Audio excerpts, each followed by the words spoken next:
Have you ever wondered why a man who claims to worship God still obsesses over the woman who withholds herself from him?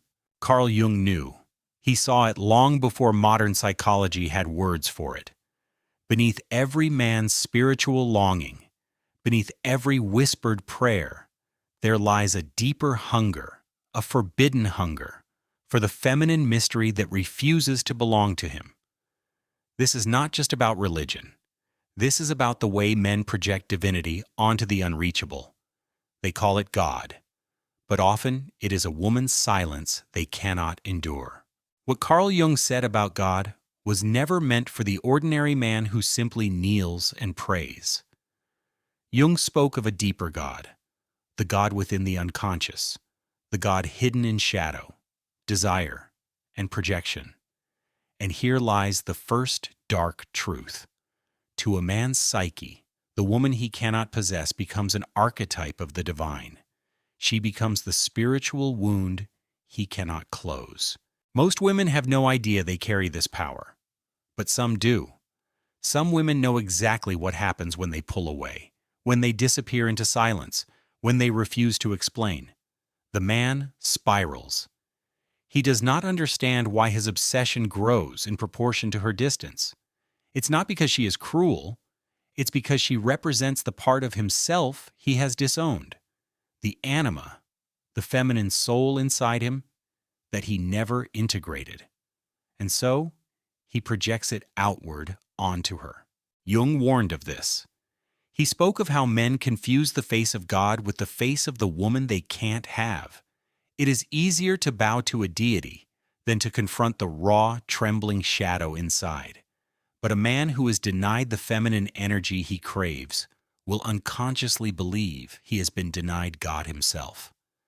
This is why he grows resentful. This is why his desire turns dark, obsessive, and heavy with regret.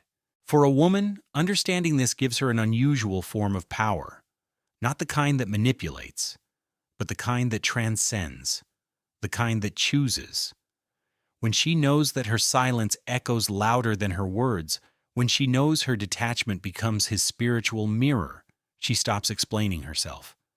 She no longer feels guilty for walking away when the energy turns possessive. She becomes something rarer than beautiful. She becomes sovereign. But sovereignty comes at a cost. There is loneliness in this knowing. There is a kind of exile in being the mirror of a man's unconscious projections. You are no longer simply loved for who you are. You are worshipped and resented in equal measure. Jung called this the inflation of the anima image. The man does not see the real woman in front of him. He sees his own soul wrapped in her skin. Some women spend their lives trying to correct this projection. They over-explain. They soften. They try to become relatable, ordinary, safe. But the more a woman denies her own depth to soothe his ego, the more she feels herself vanish. Her mystery dissolves. Her spirit dulls. She becomes a reflection of his neediness, not his growth. And this is where the second dark truth emerges. The woman who tries to make herself less mysterious for the comfort of a man betrays her own spiritual evolution. She becomes smaller than she was meant to be. What Carl Jung said about God wasn't just a commentary on theology. It was an invitation to shadow work. God to Jung was the totality of the self, the dark and the light, the known and the unknown. The woman who holds her mystery does not play games. She embodies this unknown. She reminds the man that he is incomplete. She makes him confront his emptiness, his unhealed wounds, his fear of abandonment. And in doing so, she becomes his spiritual teacher, whether she intends to or not. But most men are not ready for this lesson. Instead of integrating the anima, they chase the woman. Instead of facing their own shadows, they seek to possess her. They call it love, but it is often ego disguised as devotion. And you, if you are listening, must ask yourself, how many times have you shrunk your mystery to avoid being misunderstood? How many times have you silenced your silence, softened your edge, or dimmed your radiance, just so a man would not feel threatened by your distance. The truth is, not every man is meant to hold the weight of a spiritually awakened woman. Some will try to reduce you to a role, lover, girlfriend, wife, because roles are easier to manage than archetypes. But the woman who refuses to abandon her own soul will never fit neatly into a man's ego-driven categories. She becomes instead a living symbol of his longing for God, his longing for wholeness, his longing for the feminine he has not yet learned to embrace within himself. And this is the beginning of real spiritual tension, the kind Jung spent his life decoding. There is a reason why Carl Jung spoke of the self as both the highest and the most terrifying symbol of God. To confront the self is to confront everything you have repressed, your shadow, your wounds, your addictions to validation. And in the realm of male desire, female beidalveri, emal bezais, the feminine often becomes the closest proxy to this God image. She becomes both paradise and punishment, especially when she withdraws. This is the third dark truth. To the unconscious male psyche, rejection by the feminine feels like spiritual exile, not just heartbreak, exile from meaning itself. When a woman steps back, when she chooses herself over a man's need for control, she unconsciously places him in front of his own abyss. He is left alone with the parts of himself he has avoided for years. His need for external validation collapses. His spiritual bypassing is exposed, and he is forced to face what Jung called the God image in the unconscious. But most men do not yet have the tools to survive this confrontation. They panic. They spiral. They mistake her detachment for cruelty. They call her cold, distant, difficult. In reality, she is simply being a reflection of his inability to sit with his own longing. This is why Jung's work still feels dangerous today, because it does not allow men or women to hide in comfortable illusions. It demands inner work. It demands the alchemy of facing the ego's need to possess and control, and instead surrendering to something deeper. You see, the anima, the feminine soul image inside every man, is not meant to be possessed. She is meant to lead him back to his own unconscious. But because most men project this anima onto real women, they confuse spiritual growth with romantic obsession. They don't want to do the shadow work. They want the woman to soothe the wound instead of illuminate it. And so, here comes the fourth dark truth. A woman becomes spiritually dangerous the moment she stops trying to heal a man's discomfort with himself. She stops becoming his emotional caretaker. She stops playing the role of the empath who absorbs his projections. Instead, she lets him feel the full force of his emptiness without offering rescue. This is not unkindness. It is initiation. The Stoics knew this too. Seneca wrote of the danger of dependency. Marcus Aurelius whispered in his meditations about the discipline of holding space for one's own suffering without begging the world to fix it. Jung took this further. He applied it to relationships. He showed that the man who cannot tolerate the unknown feminine will never meet God. He will only meet codependency. And yet, so many women are taught from girlhood to rescue men from this very lesson, to soften their truth, to bend their needs, to hold back their mystery, so that the man won't spiral into fear. But a woman who does this becomes a shadow of herself. She becomes a performance, not a presence. And the man, comforted, but spiritually stagnant, never reaches the place Jung intended for him to go. You see, the fifth dark truth is this. The woman who refuses to shrink becomes a catalyst for the man's awakening, but she also risks being hated for it. Most men will not thank her for the lesson. They will accuse her of withholding love. They will call her emotionally unavailable. They will label her distant, cold, or worse, selfish. But in truth, she is the mirror. She is reflecting his own fear of emotional sovereignty. She is showing him the cost of living from ego instead of soul. There is a reason why spiritual traditions across time have warned of the feminine as both sacred and dangerous. Because true feminine energy, especially when it is spiritually embodied, dismantles the male ego's illusion of control. She cannot be owned. She cannot be tamed.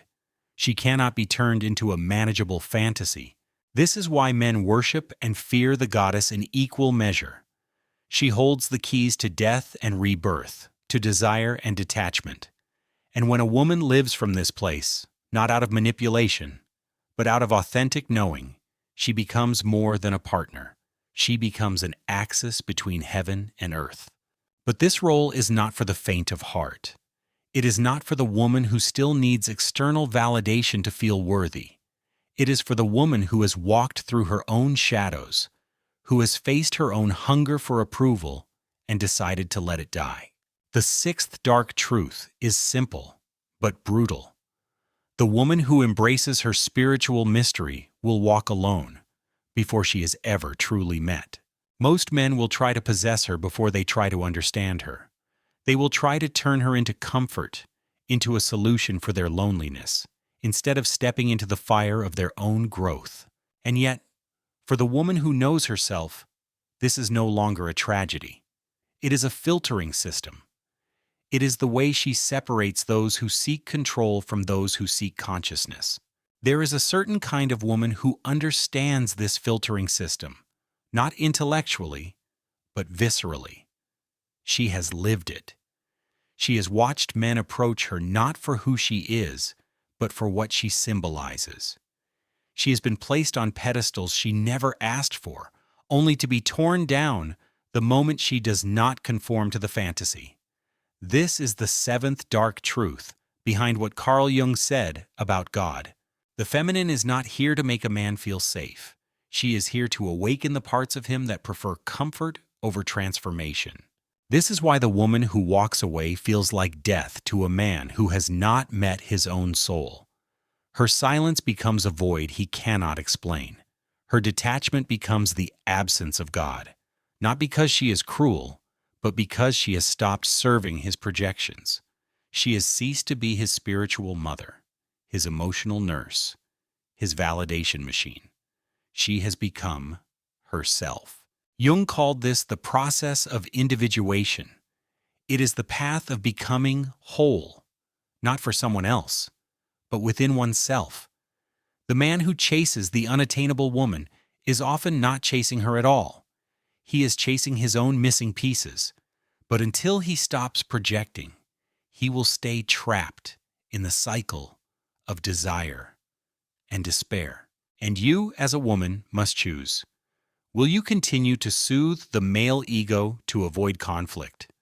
Or will you become the spiritual mirror that reflects back his unintegrated anima, knowing full well he may resent you for it? Most women are never given permission to ask this question. They are told to be pleasing, agreeable, gentle, to make themselves less threatening, to sacrifice their mystery in exchange for belonging. But the cost of this is spiritual annihilation. A woman who gives up her own soul to keep a man comfortable loses both him and herself. She becomes a hollow shell, a domesticated goddess, safe but empty. The feminine force is not safe. It is not meant to be. In Jungian psychology, the feminine is chaos and cosmos, shadow and light. She is the symbol of transformation, not compliance. When a woman embodies this, she no longer chases love. She no longer fears rejection. She understands that the man who cannot stand in the presence of her wholeness is not a loss. He is a lesson. And so she lets him go, not to punish, but to liberate, for both of them. Jung warned that most people spend their lives avoiding the parts of themselves they fear. The male ego fears the unknown feminine because she represents everything he has disowned: his vulnerability, his need for surrender, his spiritual longing. He would rather control her than integrate these aspects of himself, but in doing so, he creates his own suffering. This is why he spirals when she withdraws. This is why her silence feels like death, not of the body, but of the ego. The woman becomes a symbol of his spiritual failure, when in truth, she is offering him the chance to evolve. But not all men take this chance. Many stay trapped in projection. They run from woman to woman, seeking the comfort of the feminine without the cost of transformation. They want the softness, but not the sovereignty. They want the warmth, but not the wilderness. They want her body, but not her soul. And so the spiritually conscious woman must choose detachment, not out of bitterness, but out of reverence for her own path. She does not harden, she clarifies. She stops explaining her silence. She stops softening her no. She becomes the embodiment of what Jung called the transcendent function, the force that bridges the conscious and unconscious, that demands wholeness over comfort. This kind of woman is rare. She knows that love is not about possession. It is about growth. It is about standing in her own spiritual center and letting the world adjust, not the other way around. The man who is ready will not try to cage her mystery. He will not call her too much or too distant. He will sit with his own shadows. He will meet his anima face to face instead of projecting it onto her. He will do the work. But if he does not, she lets him go. Not from cruelty, but from wisdom. Because the woman who knows her worth doesn't chase, she chooses.